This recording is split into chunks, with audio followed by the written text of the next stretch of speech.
Nah, menurut Report to the Nation ACFA, total kerugian median akibat terjadi internal fraud itu bisa di atas bahkan mencapai 500.000 US dollar.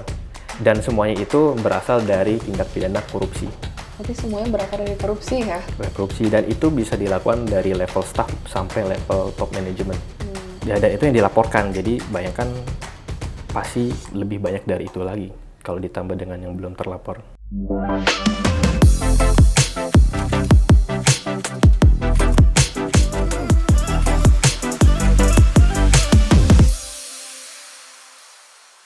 Halo Tech People, kembali lagi dengan saya Saras di Tech Easy Talks. Kali ini episode-nya spesial banget karena kita mau ngomongin tentang online scams. Penipuan online tuh udah makin canggih nih, apalagi sering terjadi ke diri kita sendiri dan bahkan sampai skala besar di perusahaan juga. Nah, hari ini kita mau ngobrol bagaimana caranya kita bisa melindungi diri sendiri dari financial scams. Dan juga lebih pentingnya lagi, kita mau belajar bagaimana perusahaan-perusahaan bisa siap menghadapi ancaman financial scams. Bersama dengan expert yang sudah berpengalaman selama 11 tahun di bidang financial crime compliance dari Kita Technology, salah satu subsidiary CTI Group, ada Mazul. Hai Mazul. Halo Saras, halo Tech People.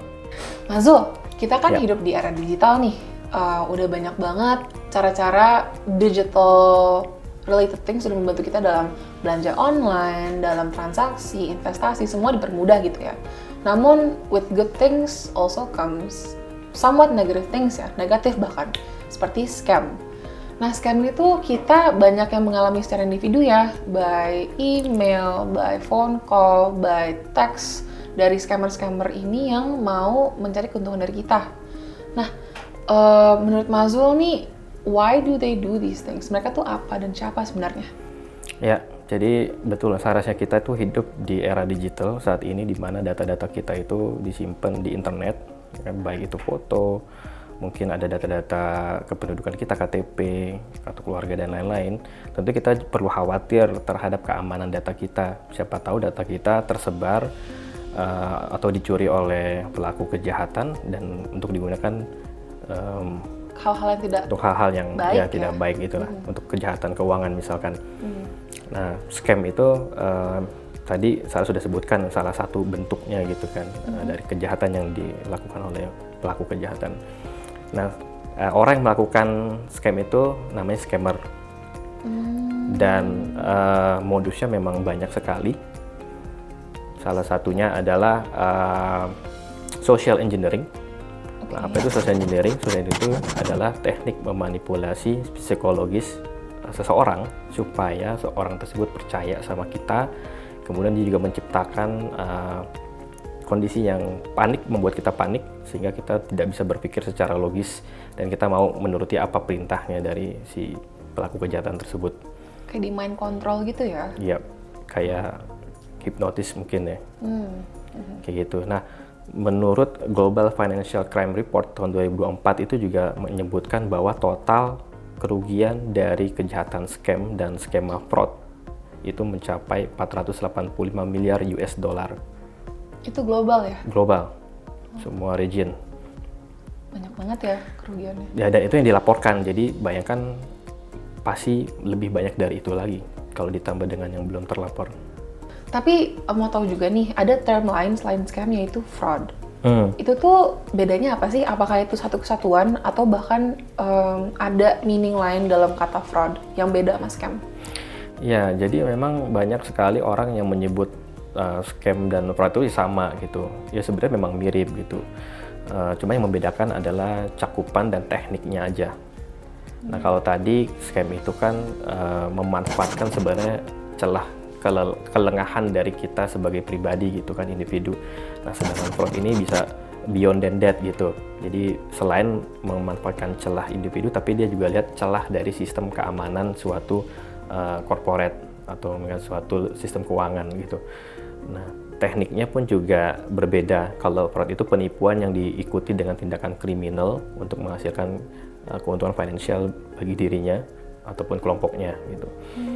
Nah, contohnya kalau fraud itu bisa jadi karyawan yang melakukan pemalsuan laporan keuangan, kemudian melakukan penyalahgunaan dana atau penggelapan dana, bahkan penyalahgunaan identitas.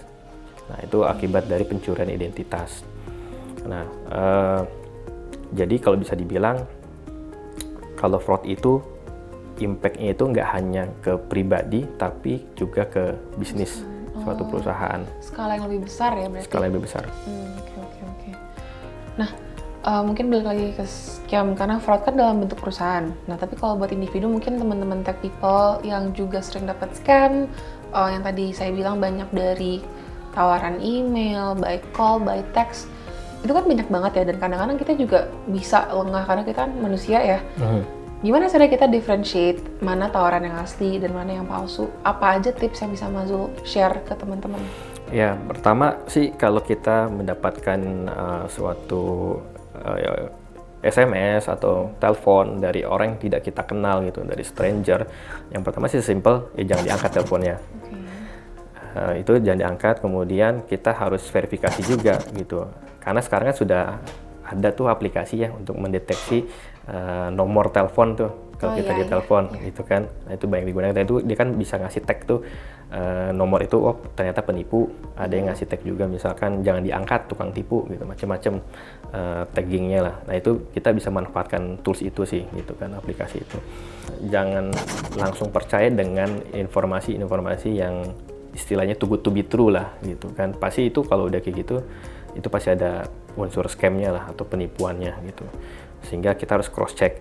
Nah, kalau kita mendapatkan email misalkan dari customer service bank terbesar gitu, bank ternama, itu kita juga perlu lihat juga apakah betul nih dari email itu dari bank tersebut. Kita lihat dari domain emailnya aja gitu, misalnya bank ABC, bisa aja domainnya itu @bankabcc.com, ada satu tambah huruf, jadi itu sebenarnya bukan email aslinya kan.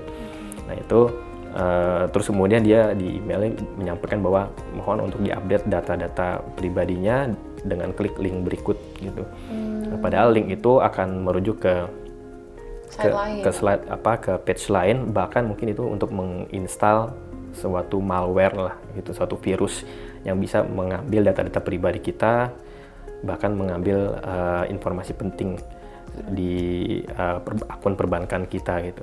Dari satu klik aja udah bisa langsung semuanya ke download ke mereka ya? Yes, ya itu namanya phishing. Oh, itu namanya phishing ya? Oke. I see. Nah, kita mungkin sebagai individu nih udah bisa protect ourselves sebagai our own users ya. Kalau dalam ranah perusahaan bagaimana? Soalnya itu kan mereka lebih kompleks lagi ya, banyak data, banyak transaksi yang harus dilindungi, entitas yang besar gitu. Apa sih upaya yang bisa dilakukan supaya suatu perusahaan itu bisa terlindungi dari kejahatan fraud? Nah, kalau di level corporate atau bisnis gitu ya, itu yang terjadi adalah fraud. Contohnya tadi di awal saya sudah sampaikan adanya pemalsuan laporan keuangan.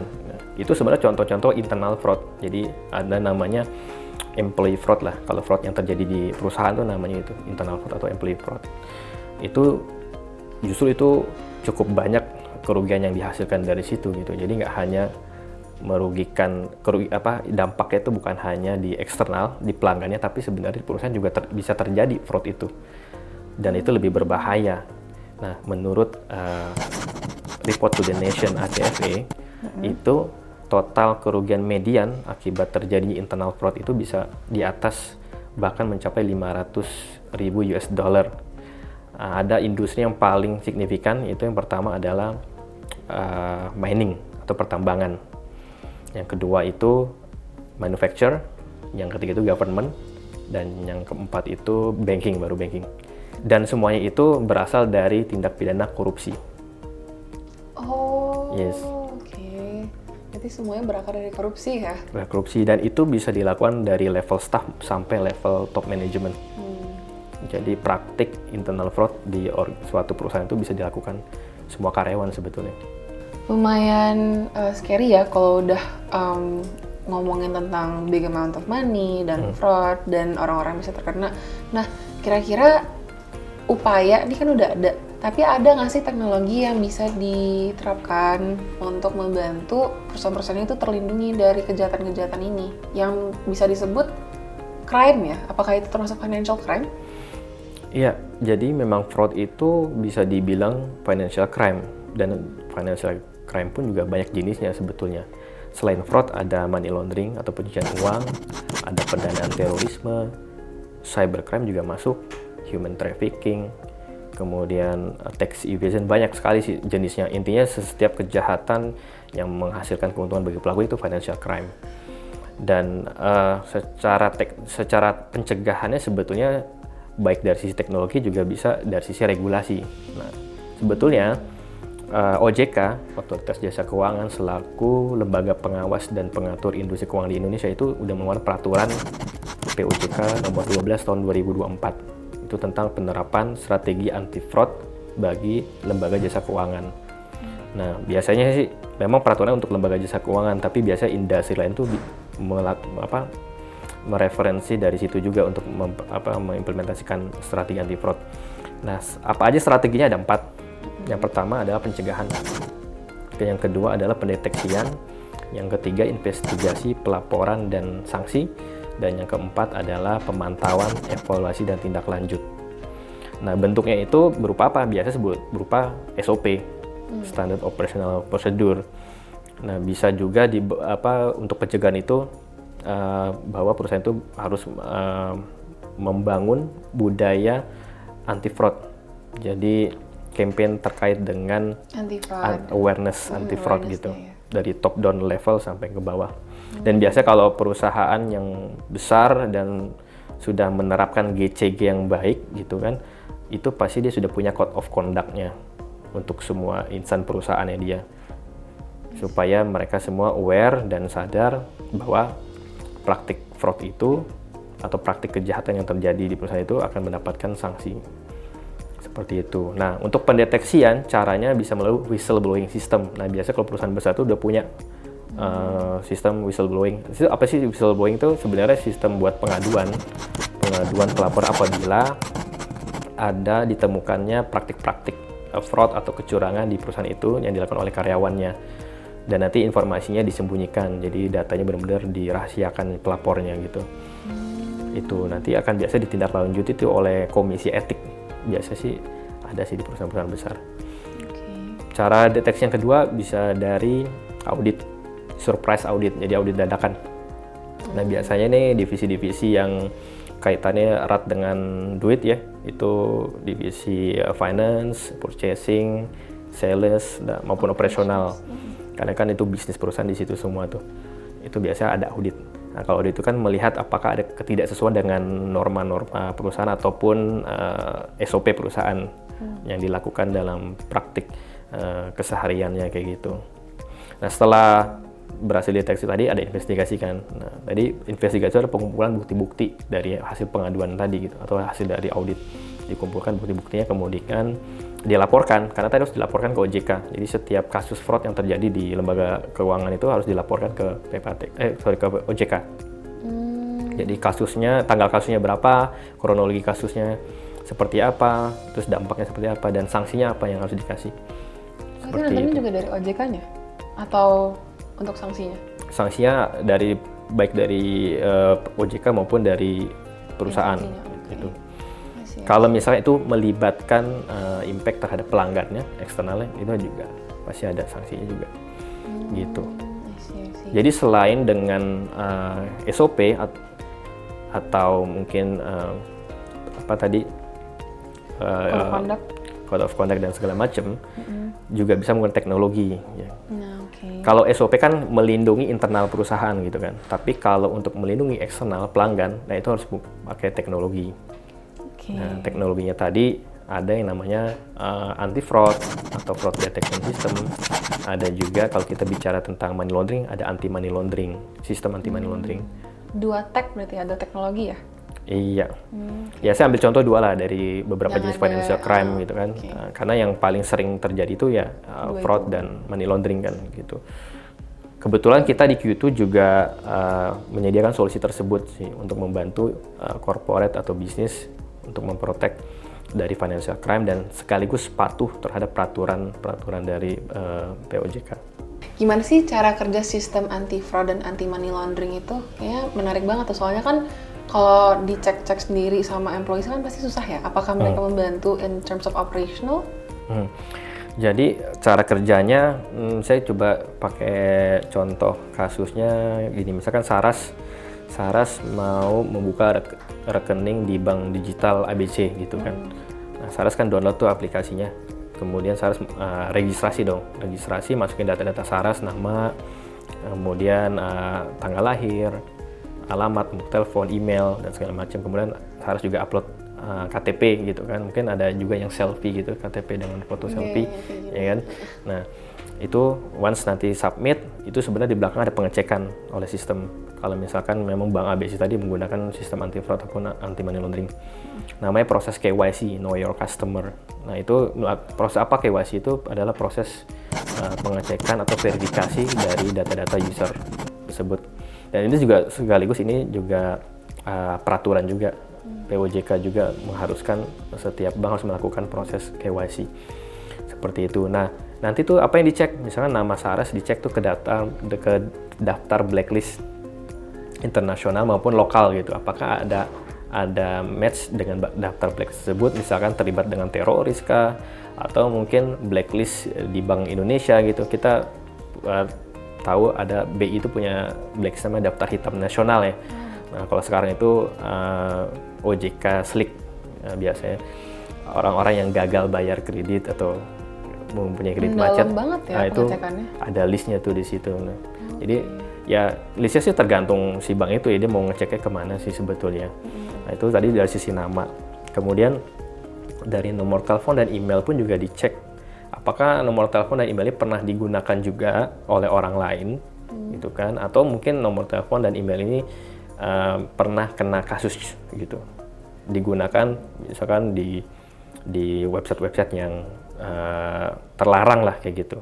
Itu bisa juga dicek. Kemudian KTP tadi juga dicek apakah KTP-nya tadi editan atau manipulasi gitu kan, fotonya diganti, namanya juga mungkin nomornya betul tapi namanya berbeda gitu.